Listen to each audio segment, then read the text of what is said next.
Hello viewers, আসসালামু আলাইকুম। আজকে আমরা বের হয়ে পড়লাম নীলাম্বরী রিসোর্টের উদ্দেশ্যে। এটি গাজীপুর জেলার গাজীপুর সদর উপজেলার শালনা গ্রামে অবস্থিত। সো আমরা এখন বের হয়ে পড়ব। আমার বাসা হচ্ছে গাজীপুর সদর উপজেলার ভালমির্জাপুর ইউনিয়নে। যেহেতু রিসোর্টটি শালনাতে অবস্থিত, যে কারণে আমরা রাজেন্দ্রপুর চৌরাস্তা হয়ে শালনা হয়ে তারপর রিসোর্টটিতে যাব। আমার বাসা থেকে রিসোর্টটি বেশি দূরে না, এটা হচ্ছে ঢাকা ময়মনসিংহ হাইওয়ে। আমরা এখন ময়মনসিংহের দিক থেকে মানে ঢাকার দিকে যাব। যেহেতু শালনাতে অবস্থিত, আপনারা ঢাকা থেকে আসলে গাজীপুর চৌরাস্তা পার হয়ে একটু সামনেই হচ্ছে শালনা। ঢাকা ময়মনসিংহ হাইওয়ে কিন্তু একটি দুর্দান্ত হাইওয়ে। রাস্তার দুই ধারে রয়েছে নাম না জানা হাজারো ফুলের গাছ, এমনকি সেই গাছে ফুটে রয়েছে শত শত ফুল। রাস্তার দুই ধারের প্রাকৃতিক সৌন্দর্য উপভোগ করতে করতে আমরা ছুটে চলেছি রিসোর্টটির উদ্দেশ্যে।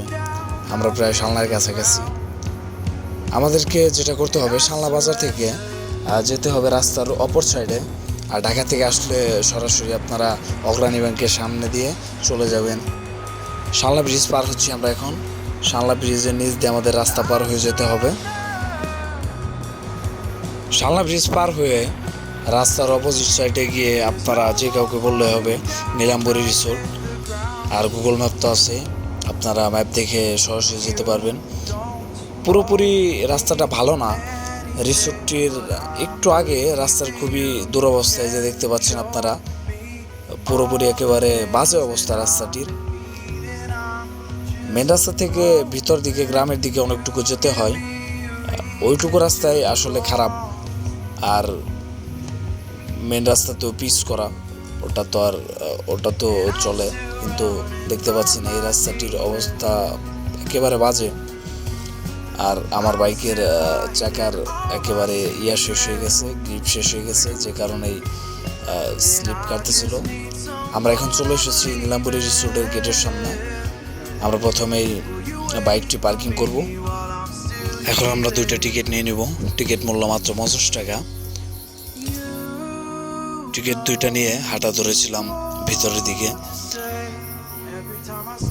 কিন্তু ভিতরে আর যাওয়া হলো না। বাইরে থেকে ডাকছে চাচা, বাইকের জন্য নাকি আরেকটা টোকেন নিতে হয়, যার মূল্য আবার 20 টাকা। তো সেটাও নিয়ে নিলাম।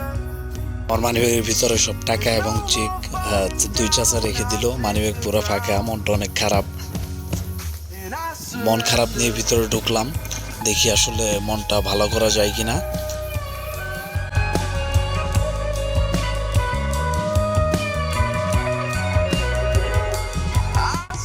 গেটে প্লাস্টিকের ফুল ঝোলানো থাকলেও ভিতরে রয়েছে পুরোপুরি ন্যাচারাল ভিউ।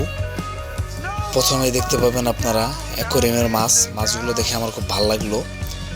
আমিও এক সময় অ্যাকোয়ারিয়ামের মাছ আমার ছিল। মূলত প্রথমে দেখে যেটা বুঝতে পারলাম, পুরো সবুজে ঘেরা একটি রিসোর্ট।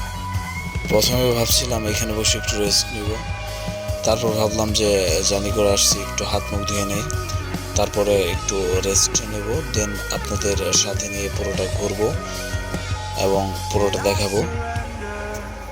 হাত মুখ ধুয়ে আর বিশ্রাম নেওয়া হলো না। এত সুন্দর জায়গা দেখে কি আর বিশ্রাম নেওয়া যায়? আমরা প্রথমে ডান দিক থেকে শুরু করতেছি।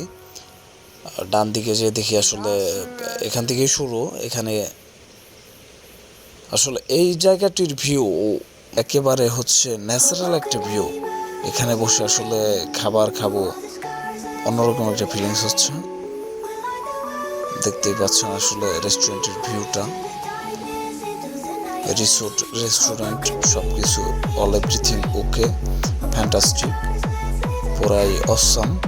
তো আপনারা চলে আসতে পারেন পরিবার নিয়ে, যাকে খুশি তাকে নিয়ে আসতে পারেন, কোনো সমস্যা নেই। ধন্যবাদ সবাইকে।